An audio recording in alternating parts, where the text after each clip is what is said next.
ये तन कीमती है मगर है विनाशी। ये तन कीमती है मगर है विनाशी। कभी अगले क्षण के भरोसे न रहना। निकल जाएगी छोड़ काया तो पल में। निकल जाएगी छोड़ काया तो पल में। सदा श्वास धन के भरोसे न रहना। जीवन में घर का बहुत बड़ा महत्व है और उसमें रहने वाले लोगों पर उस घर के बनावट का, रख रखाव एवं व्यवस्थाओं का एक प्रभाव पड़ता है जो अच्छा और बुरा दोनों हो सकता है। इसी की विशेषज्ञ हैं हमारी आज की मेहमान ज्योतिषाचार्य एवं वास्तुशास्त्री विष्णुप्रिया जी। हम आपका इस कार्यक्रम में हार्दिक स्वागत और अभिनंदन करते हैं। प्रणाम आपको भी, आपके सारे व्यूअर्स को भी बहुत बहुत प्रणाम। शास्त्री जी, सबसे पहले दर्शकों को ये बताइए कि वास्तुशास्त्र होता क्या है? ऐसा जगह है जहां हम रह सके, बस सके। वास्तुशास्त्र के जनक विश्वकर्मा जी को माना जाता है। हमारी भारतीय संस्कृति और यह विज्ञान माना जाता है वास्तुशास्त्र को। वास्तुशास्त्र के माध्यम से हम घर कैसा बनाएं, भवन कैसा निर्माण हो, इसके बारे में उसकी जानकारी मिलती है। जैसे कि हमारी पंच तत्वों से पृथ्वी और हमारा शरीर बना हुआ है, तो हम अगर यही घर में पंच तत्वों के एलिमेंट्स जो होते हैं अगर डिस्टर्ब हो जाते हैं तो वास्तु दोष पैदा होते हैं। जी। तो और ये जीवन में प्रभाव देखने को भी मिलता है। हाँ। जी बिल्कुल। अच्छा, वास्तु की गड़बड़ी से क्या क्या दुष्प्रभाव देखने को मिलता है? सबसे पहले तो आपकी लाइफ स्मूथ नहीं चलती है और नए अवसर घर में नहीं मिलते हैं, ग्रोथ नहीं होता है, बच्चों का ग्रोथ नहीं होता है, आपका व्यापार का ग्रोथ नहीं होता है, बीमारियां बहुत घेरी रहती हैं उस घर में, माइंड क्लियर नहीं होता है, जो विज़न जिसको बोलते हैं, क्या करें क्या नहीं करें। और सोशल जो हम समाज में चाहते हैं कि अच्छे लोगों से कनेक्शन हो, वो नहीं हो पाता है। और साथ में व्यापार में जो फ्लो होना चाहिए, लिक्विड फ्लो, वो नहीं होता है। और मान सम्मान में कहीं ना कहीं किसी माध्यम से खराबी या कमी आ जाती है। और सबसे महत्वपूर्ण बात, जो सपोर्ट हमको चाहिए समाज से, जब चाहिए, ऐसे हजारों लोग दिखेंगे लेकिन समय पर कोई नहीं खड़ा रहता है। और एक स्थिरता जो अपने जीवन में चाहिए हमें, वो नहीं मिलता है। और लास्ट तो नहीं कहेंगे, लेकिन ये चीज़ देखा गया है कि आप कितना भी परिश्रम करें, आपके मन इच्छा हिसाब से प्राप्तियां नहीं हो पाती। ये सब वास्तु की कमी गड़बड़ी की वजह से होता है। अच्छा, तो क्या कुछ छोटे मोटे बदलाव करके या कुछ परिवर्तन करके इसे ठीक भी किया जा सकता है? हाँ, एक दिशा के बारे में बता रही हूँ, नॉर्थ दिशा के बारे में। इससे क्या होता है कि लोगों में घर में आलस्य लगा रहता है और नए अवसर नहीं मिलते हैं। नौकरी अगर मिल रही है तो बहुत मुश्किल से और छूट भी जाती है। व्यापार आपका बहुत फैलाव नहीं रहेगा, लोग जानेंगे नहीं उसके नाम को, प्रोडक्ट को नहीं जानेंगे। तो ये सब सिर्फ एक दिशा की वजह से होता है, जो मध्य से चल के, सेंटर से, ब्रह्म स्थान से चल के नॉर्थ डिग्री 0 डिग्री 22.5 डिग्री का एंगल बनता है। तो ये यहाँ पर अगर टॉयलेट है, किचन है या अर्थ एलिमेंट जैसे कि पीला रंग, लाल रंग है, तो ये नुकसान करता है। उपाय बहुत कुछ नहीं करना है, तोड़ना फोड़ना नहीं है। टॉयलेट सीट के चारों तरफ आप ब्लू टेप लगा दें, या तो एल्युमिनियम स्ट्रिप आता है उसको लगा दें, 1.5 इंच का होता है, ब्लॉक कर दें उसको। और किचन के नीचे, चूल्हे के नीचे, मेन चूल्हा ही नुकसान करता है, चूल्हे के नीचे आप क्या करें, ग्रीन कलर का पत्थर लगा दें। और लाल और ये जो पीले रंग है उसको आप हटा दें और क्रीम कलर अगर नॉर्थ में, हाँ नॉर्थ में ये सारी समस्याएं हैं। हाँ। और ये आपको 25 या 3 महीने के अंदर रिजल्ट आपको घर में 100% दिखते हैं। हाँ। और मतलब आपने नॉर्थ बता दिया, आपने साउथ के बारे में कुछ नहीं बताया। चारों दिशाओं के बारे में कुछ बता दीजिए। अब जैसे ईशान कोण को हम लोग ज़्यादा मतलब गंभीर मानते हैं, तो ईशान कोण में क्या होता है कि बच्चों का विजन क्लियर नहीं होगा, शादी डिले होगा, उनको पसंद नहीं चीज़ें आएंगी, क्या करें नहीं करें। तो यहाँ पे सबसे बड़ा दोष हम लाइटिंग, जो सेफ्टी टैंक होता है उसको मानते हैं, और उस पॉट को मानते हैं, बाथरूम को नहीं, और किचन को मानते हैं जो कि फायर एलिमेंट होता है। तो आप यहाँ का तो कोई इलाज नहीं है, आपको ये सब रिमूव ही करना होगा, चूल्हा हो या सेफ्टी टैंक हो या किचन हो, कुछ भी। तो यहाँ पे रिमूव ही करना Remove होता है। करना कोई होता कराए तो अब भ्रम में भी नहीं आए, हाँ, कोशिश करें कि वो उसको रिमूव खत्म करके कर कहीं दें। और जी से हाँ जी जी शिफ्ट कर लें। जी और व्यापार की दृष्टि से व्यापारिक लोग अगर चाहें तो साउथ ईस्ट जो अग्निकोण बोलते हैं हम उसको, वहाँ से नीला काला कलर आपको अगर है आपके घर में किसी भी फॉर्म में हो, जैसे शीशा है या जी। आपका प्लेटफॉर्म, आजकल सब कोई ग्रेनाइट लगा रहा है, साउथ ईस्ट हाँ साउथ ईस्ट अग्निकोण जिसको हम लोग मानते हैं, तो जी। वहाँ पे ये चीज़ें ना हो और कोई गड्ढा नहीं हो, बोरिंग नहीं हो वहाँ पे, इस बात का भी ध्यान रखें।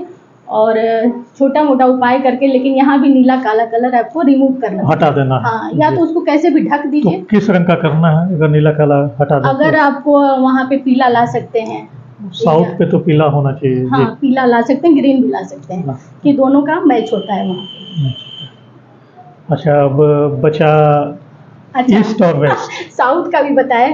साउथ क्या होता है कि हमारे मान सम्मान का ये चीज़ें होती हैं। यहाँ जी। पे अगर बोरिंग आ गया, पानी आ गया, तो जैसे कि आग जल रही है और उसमें पानी डाल दिया जाए तो ये बुझ जाती है फिर। और यहाँ पे अगर वास्तु दोष है तो आपको समाज में मान सम्मान उस तरह की नहीं मिलती। हाँ, और स्थिरता भी नहीं रहती है, क्योंकि ये अर्थ एलिमेंट से मैच करता है वहाँ पे, हट जाता है। जी।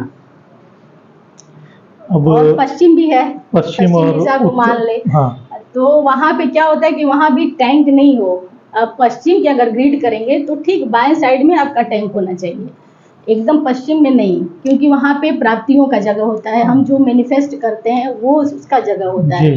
यहाँ पे ईशान कोण के अलावा एक चीज़ और है, मंदिर तो ईशान कोण में हम लोग हिंदू मानते ही हैं, लेकिन आप पश्चिम में भी भगवान जी रख सकते हैं। आपके हिसाब से वास्तु में जैसे आपने टैंक को बड़ा बताया, तो टैंक होना कहाँ चाहिए पूरे घर में? ठीक पश्चिम के बाएं साइड में, अगर ग्रिड है मैं पश्चिम के बाएं साइड में। हाँ जी, पश्चिम के एकदम बाएं। नॉर्थ वेस्ट न जाए, एक दिशा आती है वहाँ पे, वहीं पे होना चाहिए। नॉर्थ वेस्ट में भी नहीं होना चाहिए, क्योंकि कर्जों का कारक बन जाएगा। जी। अच्छा, एक प्रश्न मेरे दिमाग में आ रहा था कि पितृपक्ष आने वाला है, तो क्यों ना पितृपक्ष पे कुछ बात कर लें। पितृदोष लोग कहते हैं कि होता है, पितृदोष क्या होता है और सामान्य जीवन में कैसे पता करें कि हमारी कुंडली में पितृदोष है, और अगर है तो उसका उपाय क्या है? सबसे पहले तो आप सभी के पूर्वजों को प्रणाम करती हूँ। और पितृदोष आजकल के हालात में बहुत हालात बदल चुके हैं, बच्चे धार्मिक कार्य नहीं करना चाहते हैं, लेकिन हमें धार्मिक रीति रिवाज को ज़रूर फॉलो करना चाहिए। मैं जहाँ तक मानती हूँ कि ज़रूर ही करना चाहिए घर में। और जितने कर्मकांड हैं आप अपने शिद्दत से, मन से, भाव से अपने पूर्वजों को इस 15 दिनों में ज़रूर याद करें और उनको प्रणाम करें। वैसे तो हर दिन करना चाहिए प्रणाम, लेकिन ये खास अमावस्या तक है, आप हर अमावस्या को भी इसका उपाय कर सकते हैं, अमावस्या के दिन। हाँ, तो आप इस तरह से आप अपने पूर्वजों को ज़रूर याद करें, किसी भ्रम में ना आए कि ये पूर्वज कहाँ। अभी जैसे कुछ लोग इसमें क्वेश्चन खड़ा कर देते हैं कि पानी देते हैं तो क्या वहाँ पहुँचता है, पर ऐसा होता नहीं है। जैसा कि भगवान श्री कृष्ण ने भी गीता में कहा है कि आत्मा अजर अमर है, तो फिर पानी, सही बात है कि वहाँ तक नहीं पहुँचता, लेकिन हमारा दायित्व है, हमारा धर्म है कि हम ये अपने पूर्वजों को याद करके ऐसा करें। तो उसमें लेकिन परंतु कुछ नहीं करना चाहिए, ना कि क्वेश्चन खड़ा करके हंसी मजाक बनाना चाहिए, सीरियसली इसको करना चाहिए। इसका परिणाम भी देखने को मिलता है। और जहाँ तक मेरे मानने की बात है तो मैं इसको एस्ट्रोलॉजी, ज्योतिष के हिसाब से, वास्तु और एस्ट्रोलॉजी के हिसाब से अगर माने तो ये ग्रह दोष है, ग्रह जनित। हाँ, ये हमारी कुंडली में जैसे कि बुध है, शुक्र है, राहु है, बृहस्पति है, ये इनमें अगर दोष है हमारी कुंडली में तो वो देखने को मिलता है जी। और उसी का हम जाने अनजाने में उपाय भी करते हैं जी। और आप अपने जीवन में, सामान्य जीवन में इसको रिलेट कैसे कर पाएंगे कि हमारे घर में वास्तु दोष है या ये पितृ दोष है कि नहीं है। तो सबसे सरल उपाय है कि आपके घर में जल्दी, लक्षण बता रही हूँ कि आपके घर में जल्दी मांगलिक कार्य नहीं होंगे, विवाह शादी में डिले होता है, और विवाह हो भी गया तो उनको संतान होने में, वंश वृद्धि में दिक्कत होती है, और भी है चीज़ें कि आपके घर में शांति नहीं रहेगा। जैसे कि बाहर 5 लोग सदस्य हैं, घर के बाहर हैं तो खूब प्रेम है, जी। लेकिन अगर वो घर में जहाँ बैठे डाइनिंग टेबल या कोई टॉपिक पे तो वो किच-किच झगड़ा शुरू हो जाता है। तो ये भी एक सामान्य सा है, घर में स्थिरता बच्चों के जीवन में नहीं रहता है। उस घर के बच्चे मायूस से रहते हैं, मतलब बहुत खुशहाल नहीं रहते हैं। पैसा आपके पास कितना भी हो, भव्यता वो दिखता नहीं है लाइफ दिखेगा में नहीं। या घर में। हाँ, और एनर्जियाँ ऐसे ही नेगेटिव दिखती हैं आपके घर में। तो ये छोटे-छोटे चीज़ें हैं जो जिससे आप रिलेट कर सकते हैं कि हमारे घर में पितृ दोष है कि नहीं, लेकिन यह ग्रह जनित दोष है, ना कि ग्रह। हमारे पूर्वज मतलब मतलब दोष देते हैं। पितरों से कोई दोष नहीं है, कोई ये नहीं। ग्रह जनित दोष है। कभी कहाँ हमारे पूर्वज कभी हमारा बुरा चाहेंगे ही नहीं, फिर हम उस बात पे क्यों बहस करते हैं। हाँ। और उपाय इसका मैं बता दूं तो बहुत सामान्य सा उपाय है कि आप अगर हर रोज चाहें तो सूर्य को जल दें, जी। नहीं तो शनिवार को आप पीपल को सींचें, और हर अमावस्या को आप एक छोटा सा हवन भी कर लें, उसमें तिल गुड़ ज़्यादा मात्रा में हो, और कोई भी गूगल से बृहस्पति का मंत्र लें और 21 बार 11 अपने भाव के हिसाब से आप स्वाहा कर लें, और घर में कोई पंडित जी को नहीं बुला लें। हाँ, बृहस्पति का। और फटे जूते चप्पल ना पहने, अंडर गारमेंट्स नहीं पहने, ये पूरा ध्यान दें। और ब्रह्म स्थान हमेशा साफ सुथरा होना चाहिए, घर का जो सेंटर होता है वहाँ पे पानी ना इकट्ठा हो। और एक चीज़ और, साउथ आपके नॉर्थ से 4-6 इंच ऊंचा होना चाहिए। हाँ, फ्लोर की बात मैं कर रही हूँ जी। तो इस बात का ध्यान रखें। और बड़े बुजुर्गों का कभी अपमान न करें, चाहे वो ब्राह्मण हो या कोई भी बड़ा आपका घर का है, चाहे बाहर का है, किसी का अपमान नहीं करिए, क्योंकि यह कोई भी उपाय कर लीजिए कुछ होता नहीं है। आप चाहें तो कुष्ठ रोगियों की सेवा कर सकते हैं, और जैसे कि हम लोग गाय कुत्ते कौवे का भोजन निकालते हैं, तो आप रोज नहीं कर सकते हैं तो साल में एक बार गौशाला में जाइए, सेंधा नमक दान कर दीजिए, जो साबुत वाला होता है। सेंधा नमक खड़ा वाला। उससे क्या होता है कि वो गाय के हेल्थ के लिए बहुत अच्छा होता है।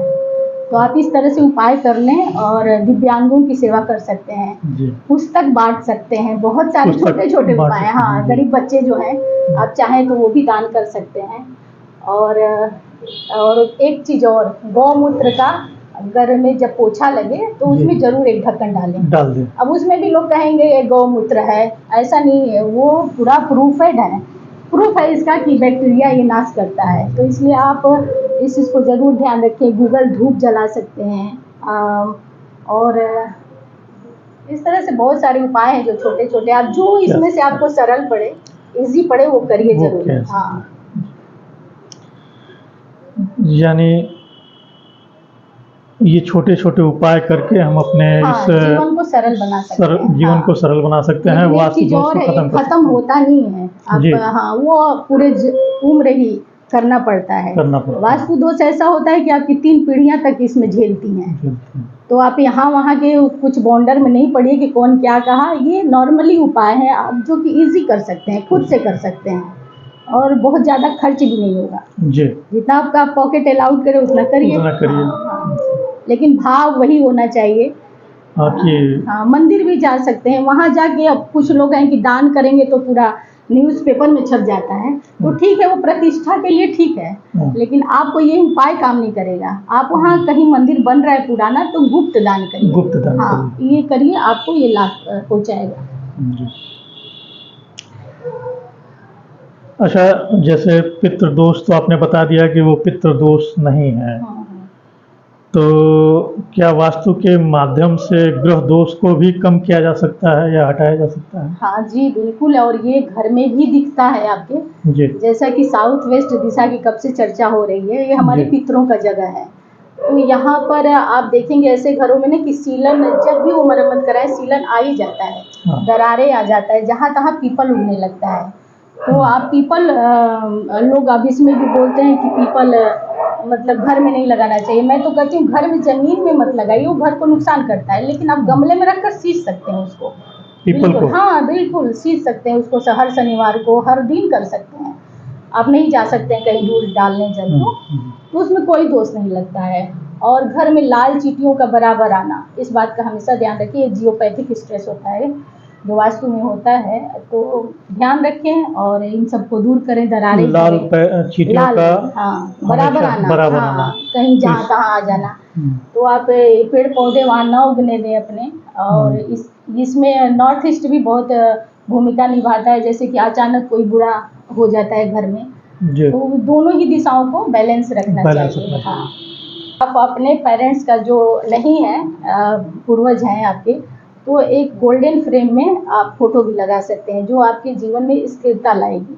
Golden frame. हाँ, गोल्डन फ्रेम में। या पति पत्नी ज़्यादा जिनके डिवोर्स हो रहे हैं, झगड़े हो रहे हैं घर, आजकल तो ज़्यादा हो रहे हैं घर में, जी, तो उनका हैप्पी मोमेंट वाला भी फोटो लगा सकते हैं, जिससे बॉन्डिंग की स्थिति बनेगी। बनेगी। जी, आपने बड़ी अच्छी अच्छी बातें बताई वास्तु शास्त्र के बारे में और क्या क्या बदलाव करना चाहिए ताकि जीवन सरल हो जाए। हमें लगता है दर्शकों को भी बहुत अच्छे से समझ में आया होगा। और आप इस कार्यक्रम में आई और इसके लिए बहुत बहुत धन्यवाद है आपका भी बहुत प्रणाम। आप सभी को भी बहुत धन्यवाद। चैनल को जरूर लाइक, शेयर और सब्सक्राइब करिए और जुड़े रहिए।